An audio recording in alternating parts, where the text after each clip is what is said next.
اللہ تعالیٰ نے سب سے افضل انسان جو پیدا فرمائے وہ انبیاء علیہم الصلاۃ ہیں، اور نبیوں کے بعد اگر کسی کا درجہ ہے انبیاء علیہم السلام کے بعد تو وہ اللہ کے ولی ہیں۔ ولیوں کے بارے میں لوگوں کا نظریہ اس قدر افراط اور تفرید کا شکار ہے کہ الامان والحفیظ، جیسا کہ انبیاء علیہم السلام کے بارے میں لوگ افراط اور تفرید کا شکار ہوئے، ایسی ہی ولیوں کے بارے میں بھی لوگ حد اعتدال سے یا تو آگے نکل گئے اور یا بالکل پیچھے رہ گئے۔ قرآن کریم میں 11ویں پارے میں اللہ تعالیٰ نے یہ فرمایا، الا خبردار، ان اولیاء اللہ، بے شک اللہ کے ولی، اللہ کے دوست، لا خوف علیہم ولا هم یحزنون، نہ ان پر خوف ہوگا نہ وہ غمگین ہوں گے۔ اب اتنی بڑی بشارت ہے اور اتنی بڑی فضیلت ہے، خوف اور غم ان کو نہیں ہوگا جس دن کے بہت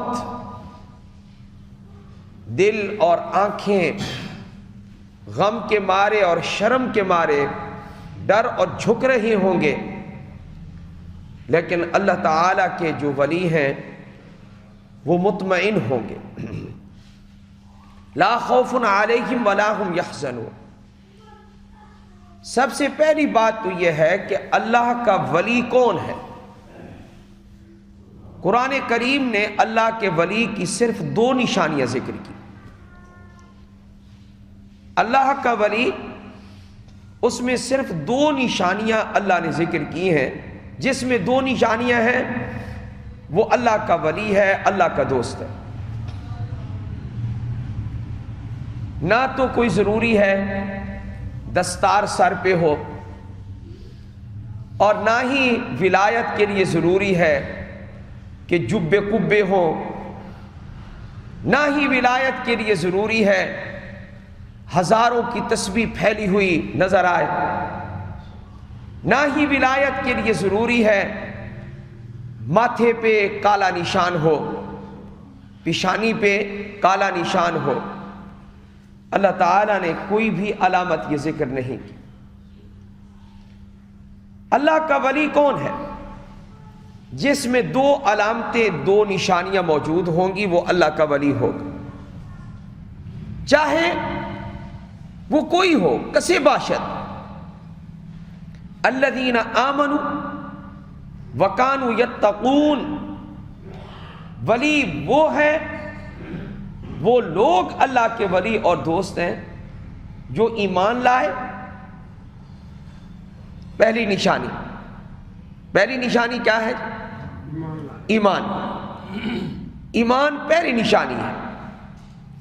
اس سے یہ معلوم ہوا کہ اگر کسی شخص میں ایمان نہیں ہے تو وہ اللہ کا ولی نہیں ہو سکتا۔ کوئی یہودی، کوئی عیسائی، کوئی ہندو، کوئی مجوسی اللہ کا ولی کیوں نہیں ہو سکتا؟ پہلی نشانی نہیں ہے۔ اس لیے کہ پہلی علامت، پہلی شرط ایمان ہے۔ کچھ لوگ ایسے ہوتے ہیں حد سے زیادہ ان میں نرمی کا پہلو غالب ہوتا ہے، اور وہ بھی ایک آدھ موضوع میں نرمی غالب ہوتی ہے۔ یہ نہیں ہے کہ تمام موضوعات میں وہ نرم ہو، ایسا نہیں۔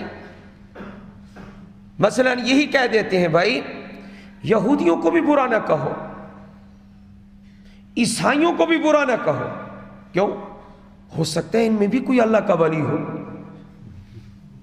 ان میں بھی کوئی اللہ کا ولی. ان ہندوؤں کو کچھ نہ کہو، ہو سکتا ہے ان میں بھی کوئی اللہ کا ولی ہو. ان سکھوں کو کچھ نہ کہو، ہو سکتا ہے ان میں بھی کوئی اللہ کا ولی ہو. پھر تو مرزائیوں کو بھی کہنا شروع کر دو، ہو سکتا ہے ان میں بھی کوئی. پھر تو رافضیوں کو بھی کہنا شروع کر دو، ان میں بھی شاید کوئی اللہ کا ولی. ایمان پہلی نشانی ہے کس کی؟ ولایت کی. قطعاً ایمان کے بغیر ولایت نصیب نہیں ہو سکتی، یہ یاد رکھیں. ایک اچھا انسان ہو سکتا ہے، مثلا کوئی غیر مسلم ہے، ہمدرد ہے، لوگوں کا خیر خواہ ہے، خیر خواہ ہو سکتا ہے، رفائی کام کر سکتا ہے، لیکن کسی کے رفائی کاموں کو دیکھ کر یہ کہنا یہ اللہ کا ولی ہے، بہت بڑے دھوکے کی بات ہے. یہ اللہ کا ولی بغیر ایمان کے، چاہے وہ کتنا ہی اچھا آدمی ہو، وہ عدو ہے، وہ اللہ کا عدو ہے، وہ اللہ کا دشمن ہے. اعداء اللہ، یہ اللہ کے اولیاء اللہ نہیں ہے، یہ اعداء اللہ ہے. یہ تو پہلی نشانی ولی کی جو قرآن نے بیان کی، الذین آمنوا، جو ایمان لائے ہیں. کچھ لوگ ہیں وہ کہتے ہیں وہ فلاں ہے تو ہندو، لیکن ہر وقت وہ پڑھتا رہتا ہے، لگتا ہے کہ اللہ کا ولی ہے. ہندو کو اللہ کا ولی، جوگیوں کو اللہ کا ولی. ایمان نہیں ہے تو ولایت کہاں سے آ گئی؟ الذین آمنوا، دوسری نشانی، وکانوا یتقون، اور وہ پرہیزگار ہے، گناہوں کے کاموں سے بچتے ہیں. تو دو نشانیاں قرآن نے ذکر کی، ایک ایمان اور دوسرا تقوی. جس شخص میں یہ دو نشانیاں ہیں وہ اللہ کا ولی ہے. آج یہ آیت ہم نے اس لیے منتخب کی ہے، اور حدیث جو آپ کو میں سنانے لگا ہوں بخاری میں ہے اور حدیث قدسی ہے. نبی علیہ السلام نے فرمایا کہ اللہ تعالیٰ ارشاد فرماتے ہیں، من عادى لي وليا فقد آذنته بالحرب، جس نے میرے ولی سے دشمنی کی میرا اس سے اعلان جنگ ہے. سود خور سے بھی اللہ اعلان جنگ، اور اللہ کے ولی سے دشمنی اللہ کا اعلان جنگ ہے. ہم امام ابو حنیفہ رحمۃ اللہ علیہ سے پوچھتے ہیں کہ اس دنیا میں اولیاء کون ہیں؟ تو حضرت نے فرمایا اگر علماء اور قراء اور حفاظ یہ اگر اللہ کے ولی نہیں ہے تو پھر کوئی ولی ہے ہی نہیں. یہ کنہوں نے فرمایا؟